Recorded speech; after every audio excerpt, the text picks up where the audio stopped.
اب جو شخص اسے سننے کے بعد بدل دے اس کا گناہ بدلنے والے پر ہی ہوگا۔ واقعی اللہ تعالیٰ سننے والا جاننے والا ہے۔ ہاں، جو شخص وصیت کرنے والے کی جانبداری یا گناہ کی وصیت کر دینے سے ڈرے بس وہ ان میں آپس میں اصلاح کرا دے تو اس پر گناہ نہیں، اللہ تعالیٰ بخشنے والا مہربان ہے۔ اے ایمان والو، تم پر روزے رکھنا فرض کیا گیا جس طرح تم سے پہلے لوگوں پر فرض کیے گئے تھے تاکہ تم تقوی اختیار کرو۔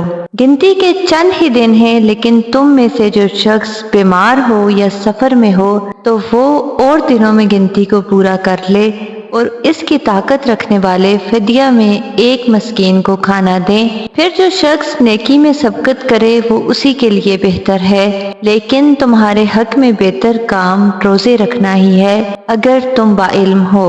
ماہ رمضان وہ ہے جس میں قرآن اتارا گیا، جو لوگوں کو ہدایت کرنے والا ہے اور جس میں ہدایت کی اور حق و باطل کی تمیز کی نشانیاں ہیں۔ تم میں سے جو شخص اس مہینے کو پائے اسے روزہ رکھنا چاہیے۔ ہاں، جو بیمار ہو یا مسافر ہو اسے دوسرے دنوں میں یہ گنتی پوری کرنی چاہیے۔ اللہ تعالیٰ کا ارادہ تمہارے ساتھ آسانی کا ہے، سختی کا نہیں۔ وہ چاہتا ہے کہ تم گنتی پوری کر لو اور اللہ تعالیٰ کی دی ہوئی ہدایت پر اس کی بڑائیاں بیان کرو اور اس کا شکر کرو۔ جب میرے بندے میرے بارے میں آپ سے سوال کریں تو آپ کہہ دیں کہ میں بہت ہی قریب ہوں ہر پکارنے والے کی پکار کو، جب کبھی وہ مجھے پکارے قبول کرتا ہوں۔ اس لیے لوگوں کو بھی چاہیے کہ وہ میری بات مان لیا کریں اور مجھ پر ایمان رکھیں، یہی ان کی بھلائی کا باعث ہے۔ روزے کی راتوں میں اپنی بیویوں سے ملنا تمہارے لیے حلال کیا گیا، وہ تمہارا لباس ہیں اور تم ان کا لباس ہو۔ تمہاری پوشیدہ خیانتوں کا اللہ تعالیٰ کو علم ہے، اس نے تمہاری توبہ قبول فرما کر تم سے درگزر فرما لیا۔ اب تمہیں ان سے مباشرت کی اور اللہ تعالیٰ کی لکھی ہوئی چیز کو تلاش کرنے کی اجازت ہے۔ تم کھاتے پیتے رہو یہاں تک کہ صبح کا سفید دھاگا سیاہ دھاگے سے ظاہر ہو جائے، پھر رات تک روزے کو پورا کرو اور عورتوں سے اس وقت مباشرت نہ کرو جبکہ تم مسجدوں میں اعتکاف میں ہو۔ یہ اللہ تعالیٰ کی حدود ہیں، تم ان کے قریب بھی نہ جاؤ۔ اسی طرح اللہ تعالیٰ اپنی آیتیں لوگوں کے لیے بیان فرماتا ہے تاکہ وہ بچیں۔ اور ایک دوسرے کا مال ناحق نہ کھایا کرو، نہ حاکموں کو رشوت پہنچا کر کسی کا کچھ مال ظلم و ستم سے اپنا کر لیا کرو، حالانکہ تم جانتے ہو۔ لوگ آپ سے چاند کے بارے میں سوال کرتے ہیں، آپ کہہ دیجئے کہ یہ لوگوں کی عبادت کے وقتوں اور حج کے موسم کے لیے ہے۔ احرام کی حالت میں اور گھروں کے پیچھے سے تمہارا آنا کچھ نیکی نہیں، بلکہ نیکی والا وہ ہے جو متقی ہو، اور گھروں میں تو دروازوں میں سے آیا کرو اور اللہ سے ڈرتے رہو تاکہ تم کامیاب ہو جاؤ۔ لڑو اللہ کی راہ میں ان سے جو تم سے لڑتے ہیں اور زیادتی نہ کرو، اللہ تعالیٰ زیادتی کرنے والوں کو پسند نہیں کرتا۔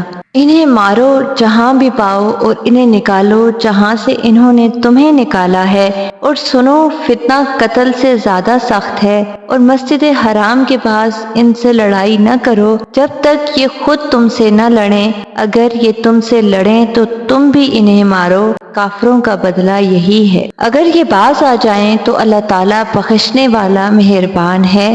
ان سے لڑو جب تک کہ فتنہ نہ مٹ جائے اور اللہ تعالیٰ کا دین غالب نہ آ جائے۔ اگر یہ رک جائیں تو تم بھی رک جاؤ، زیادتی تو صرف ظالموں پر ہی ہے۔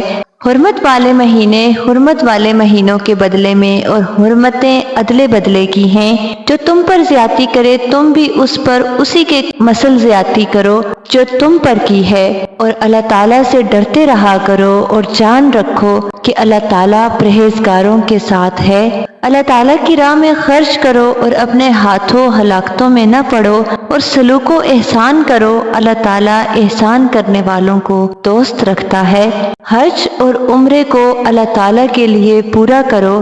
ہاں، اگر تم روک لیے جاؤ تو جو قربانی میسر ہو اسے کر ڈالو، اور اپنے سر نہ منڈواؤ جب تک کہ قربانی قربان گاہ تک نہ پہنچ جائے۔ البتہ تم میں سے جو بیمار ہو یا اس کے سر میں کوئی تکلیف ہو جس کی وجہ سے سر منڈالے تو اس پر فدیہ ہے، خواہ روزے رکھ لے، خواہ صدقہ دے، خواہ قربانی کرے۔ پس جب تم امن کی حالت میں ہو جاؤ تو جو شخص عمرے سے لے کر حج تک تمتع کرے، بس اسے جو قربانی میسر ہو اسے کر ڈالے، جسے طاقت ہی نہ ہو وہ 3 روزے تو حج کے دنوں میں رکھ لے اور 7 واپسی میں، یہ پورے 10 ہو گئے۔ یہ حکم ان کے لیے ہے جو مسجد حرام کے رہنے والے نہ ہوں۔ لوگو، اللہ سے ڈرتے رہو اور جان لو کہ اللہ تعالیٰ سخت عذاب والا ہے۔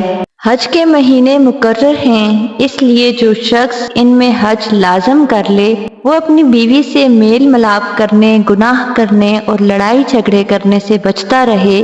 تم جو نیکی کرو گے اس سے اللہ تعالیٰ باخبر ہے، اور اپنے ساتھ سفر خرچ لے لیا کرو، سب سے بہتر توشہ اللہ تعالیٰ کا ڈر ہے، اور اے عقل مندو مجھ سے ڈرتے رہا کرو۔ تم پر اپنے رب کا فضل تلاش کرنے میں کوئی گناہ نہیں۔ جب تم عرفات سے لوٹو تو مشعر حرام کے پاس ذکر الہی کرو اور اس کا ذکر کرو جیسے کہ اس نے تمہیں ہدایت دی، حالانکہ تم اس سے پہلے راہ بھولے ہوئے تھے۔ پھر تم اس جگہ سے لوٹو جس جگہ سے سب لوگ لوٹتے ہیں، اور اللہ تعالیٰ سے طلب بخشش کرتے رہو، یقیناً اللہ تعالیٰ بخشنے والا مہربان ہے۔ پھر جب تم ارکان حج ادا کر چکو تو اللہ تعالیٰ کا ذکر کرو جس طرح تم اپنے باپ داداؤں کا ذکر کیا کرتے تھے، بلکہ اس سے بھی زیادہ۔ بعض لوگ وہ بھی ہیں جو کہتے ہیں اے ہمارے رب ہمیں دنیا میں دے، ایسے لوگوں کا آخرت میں کوئی حصہ نہیں۔